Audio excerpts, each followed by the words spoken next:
Hello everyone, my name is Will Reger. I'm the Urbana Poet Laureate and I am interviewing James Engelhardt today. James is/was a local poet and we're interested in the things that he's been doing. I'm going to plug your book, James.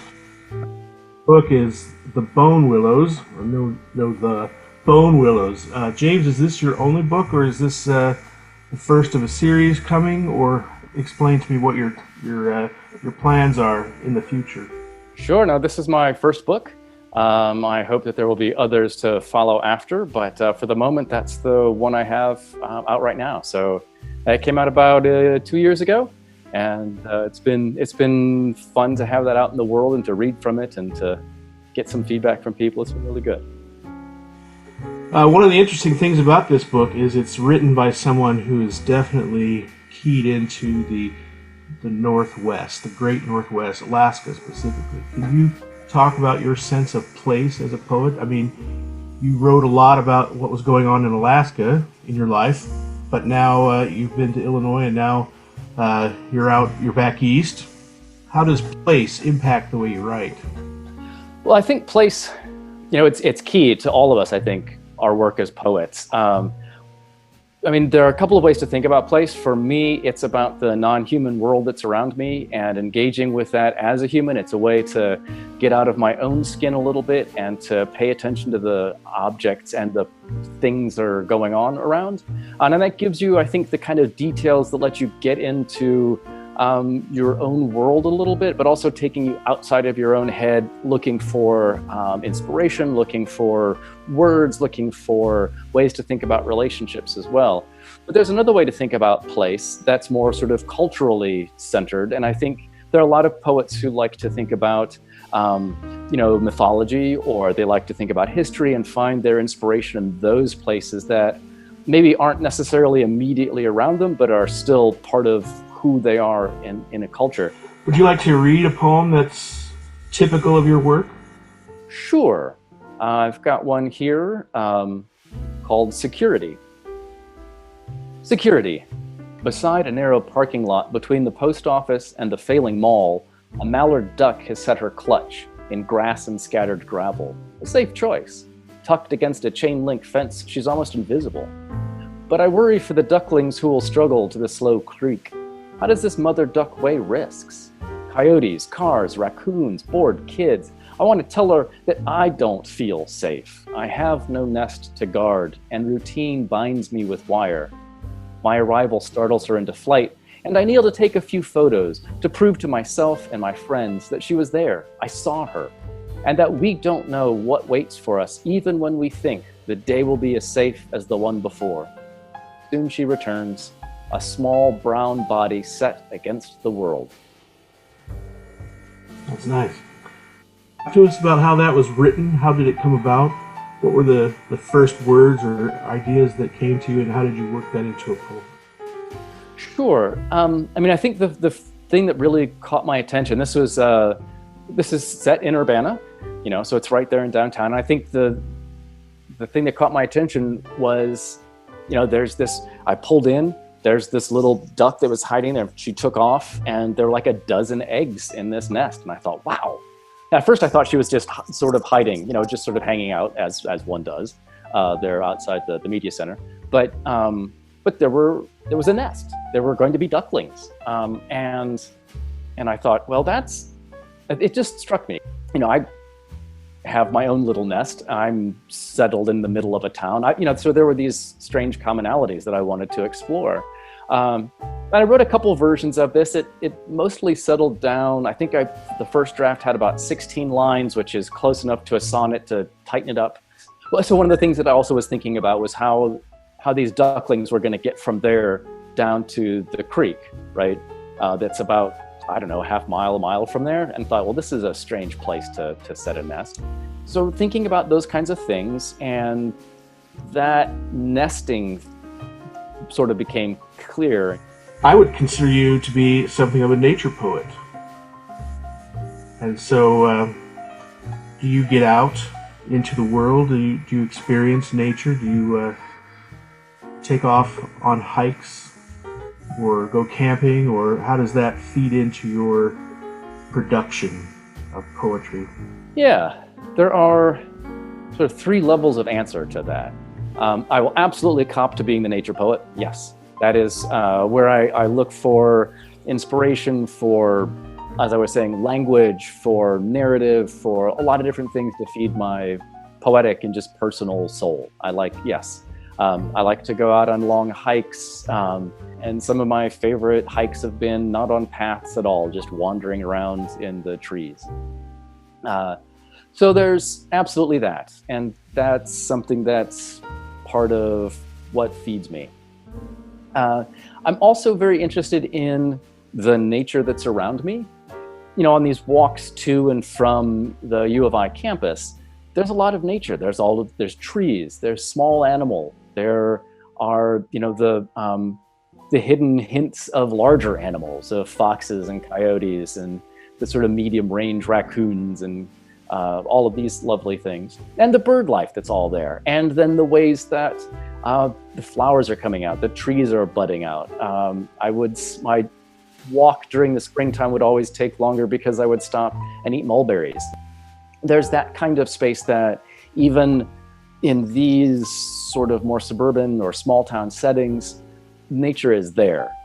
And the third level of where I find interesting in nature is to think about the human experience.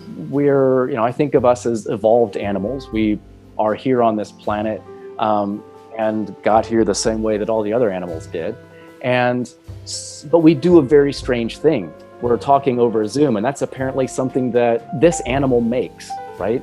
And if I go to Chicago, I'm walking in the Loop, and I'm looking at all of these buildings, and it's easy to say, well, this is non-human nature, which is true. You know, it feels very artificial. At the same time, that's clearly what this animal builds, right? If you leave humans to their own devices, which we've done, this is what happens. And so I'm interested in humans as animals in that kind of way too, and thinking about those human interactions, thinking about even parenthood, relationships, and other ways to engage that without judgment, and just think about it just as the human animal in the world doing its thing. So I think about nature, I hope, in at least these three levels, and try to keep that going as it feeds the poems. What is atypical of your writing? Do you have a poem perhaps that doesn't reveal you as a stylist, that's different from what you normally write? Yeah, so I've got one that's a little more lyrical, that I think touches on this kind of stuff a little bit more, called Settling Dust. And before I read it, there's a homophone in here, H-O-A-R, horror, that works on the page. You can really see it, but it's a little bit harder when read aloud, so I like to let an audience know that that's not what you think it is when you hear it.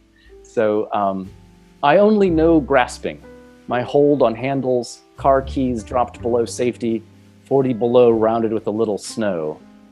The keys a quick frost, the shock, hot, a burn on a warm palm. Green static aurora, sinuous as a slalom dragon offering fortune, long sight. There's a path, I'm told, and I try to learn to let go. The keys jangle, angles feathering the teeth and millings, the door on its handle, a lesson the whore of my heart will not learn, though I stand so close to emptiness. Behind the door, a gift. That is a little different from what I know of your poems. Now, in our community here, as you well know, there are a number of younger or beginning poets, despite their age, who are seeking to put their work into a book form. Can you describe the process they should follow to get a book out? Yeah, that's a tricky thing. I remember when I was doing my MFA, and one of the things that we talked about was, and then the PhD as well, is how do you shape a book? What does it look like? What does it mean? Because even I was the managing editor for Prairie Schooner for several years. And one of the things we did for that journal was to take the poems and the short fiction and the essays that we had and try to fit them together in ways so that it wasn't just a random collection, right? It's not just a bunch of flowers grabbed from a field and held out. We looked for something to make a bouquet, right? So that was something that we were always looking for. How do different poems speak to each other? Is there, maybe there's a seasonal thing, maybe there's a story that's being told. One of the other ways that I would think about it was, and this goes back to a slightly older school media, but the mixtape, right? So you're writing you're putting together a mixtape for a friend, or more likely a lover, right? You know, you're trying to get this to a girl that you're hoping is gonna, want to go out with you. And so figuring out which song is gonna go well with the next one, and what's that gonna say? And so thinking about how the poems bump up against each other.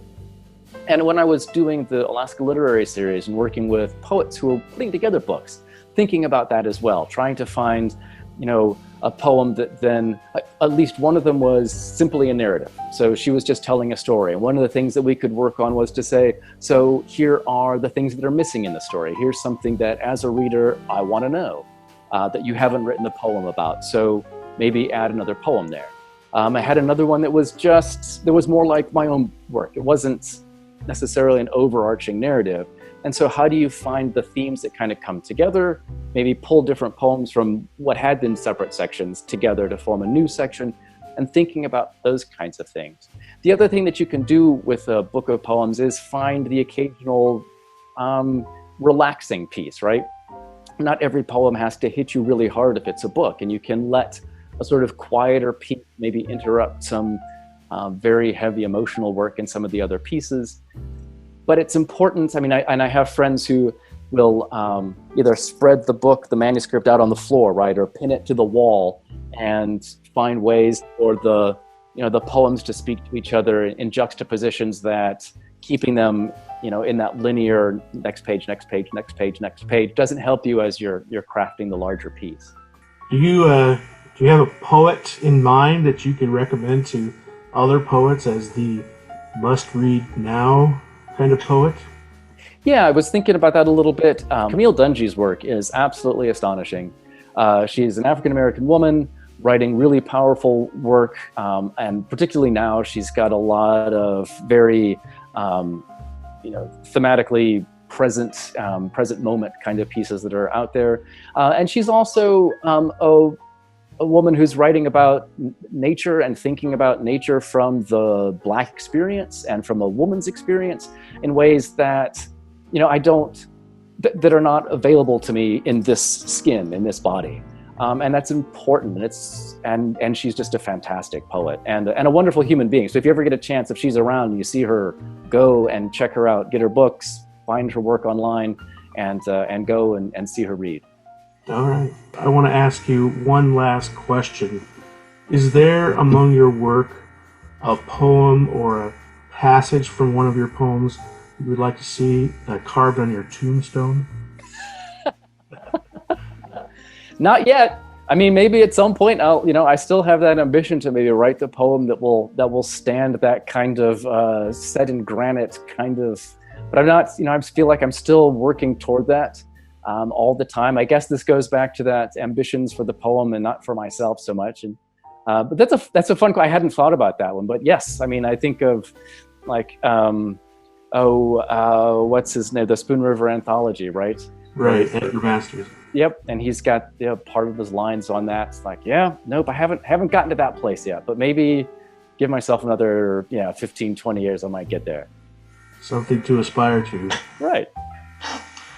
Well, this has been Poets in a Pandemic. My name is Will Reger, and I've been talking to James Engelhardt. Thank you, James. Thank you, Will. It's been a pleasure.